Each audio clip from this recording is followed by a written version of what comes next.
Hello everyone, Kamats here. This video is to show all of you my new FPGA. An FPGA is a field programmable gate array. The easiest way to describe it is that it's a chip you could reprogram to do just about anything in the digital world. You could actually write code to turn this into a CPU on its own. You can even write code to make this thing act like a retro gaming console. It doesn't run like a microcontroller. It's not a CPU like in your computer, but it can act like one if you tell it to. The only limit is the actual capacity inside of the chip. At the end of this video, I'll have links to detailed descriptions of what an FPGA is. For now, I just wanted to see if any of you are interested in me making videos about projects with this FPGA. I haven't had it for very long, so I haven't done many projects with it yet, but I'm going to show you one of them right now. So this is an accessory board that I purchased on Amazon. It doesn't come with a little breadboard, I stuck that on afterwards, but this is designed to easily hook up the camera, which you can see over here.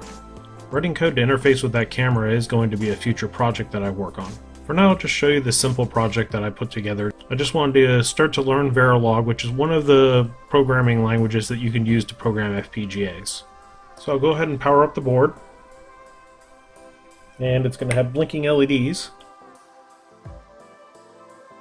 The large red LED and the yellow LED are blinking based on the same 10 pulse per second signal, but they're doing it on the leading edge and trailing edge of that signal. So that was just a test I wanted to do to see if I could actually create a clock signal and then trigger something on different conditions of that clock. So to make it easier to see these things pulsing at different rates, I have a very small oscilloscope. So let me hook this up and then we'll see how it works. Okay, so I had to reposition everything to get it all to fit in the frame, but you can see the oscilloscope and the blinking lights. And you can see on the oscilloscope the waveform for the two LEDs. The yellow wire is connecting to channel 1 on the oscilloscope and is the top wave, and the white wire is connecting to channel 2, which is going to the red LED.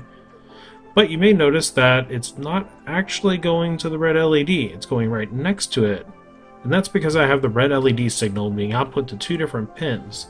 And that's just to show you that you can put any signal on any pin with an FPGA. Unlike microcontrollers and CPUs, there aren't assigned pins. You can actually just assign them yourself. You wire them in the program.